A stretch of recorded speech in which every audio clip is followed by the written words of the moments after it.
નમસ્કાર, હું છું એન્કર અર્પિતા પટેલ. આપ જોઈ રહ્યા છો news snap channel. News snap ચેનલમાં દર્શક મિત્રો આપનું હાર્દિક સ્વાગત છે. દહેગામ શહેરમાં આખલાઓનું રાજ, રસ્તા પર ટ્રાફિક જામના દ્રશ્યો સર્જાયા.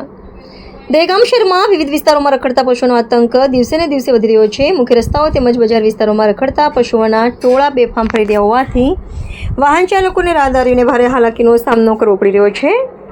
બે આખલાઓ રસ્તા વચ્ચે બાકડી પડતા થોડા સમય માટે વાહન વ્યવહાર સંપૂર્ણ રીતે ખોરવાઈ ગયો હતો.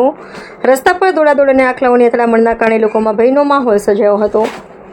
અનેક વાહન ચાલકોએ પોતાના વાહનો રોકી સલામત અંતર જાળવવું પડ્યું હતું. ખાસ કરીને શાળાએ જતા બાળકો, વૃદ્ધો તેમજ મહિલાઓ માટે આવી પરિસ્થિતિ જોખમી સાબિત થઈ રહી છે. સ્થાનિક લોકોના જણાવ્યા મુજબ સવારે અને સાંજના વ્યસ્ત સમય દરમિયાન રખડતા ઢોરોના કારણે ટ્રાફિક જામ સર્જાયો હતો.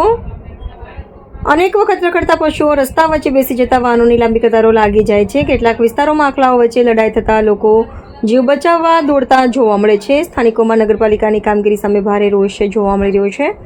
લોકોનું કહેવું છે કે અનેક વખત રજૂઆતો કરવા છતાં રખડતા ઢોરોને પકડવાની કામગીરી અસરકારક રીતે હાથ ધરાતી નથી, જેના કારણે દહેગામના માર્ગો પર લોકોના જીવ જોખમમાં મુકાઈ રહ્યા છે. અગાઉ પણ દહેગામમાં રખડતા પશુઓના કારણે અકસ્માત સર્જાઈ ચૂક્યા છે અને કેટલાક નિર્દોષ લોકોએ પોતાનો જીવ પણ ગુમાવ્યો છે. તેમ છતાં સમસ્યાના કાયમી નિરાકરણ માટે કોઈ કડક કાર્યવાહી ન થતાં લોકોમાં ભારે અસંતોષ ફેલાયો છે. સ્થાનિક નાગરિકો સવાલ ઉઠાવી રહ્યા છે કે શું દહેગામ નગરપાલિકા બીજી કોઈ મોટી દુર્ઘટના અથવા જાનહાનિની રાહ જોઈ રહી છે. લોકો દ્વારા માંગ ઉઠી રહી છે કે તંત્ર તાત્કાલિક રખડતા ઢોરોને પકડવાની કામગીરી હાથ ધરે તેમજ શહેરના મુખ્ય માર્ગો પર નિયમિત દેખરેખ રાખી જનતાની સુરક્ષા સુનિશ્ચિત કરે. રિપોર્ટર જયંતિભાઈ પટેલ, દહેગામ.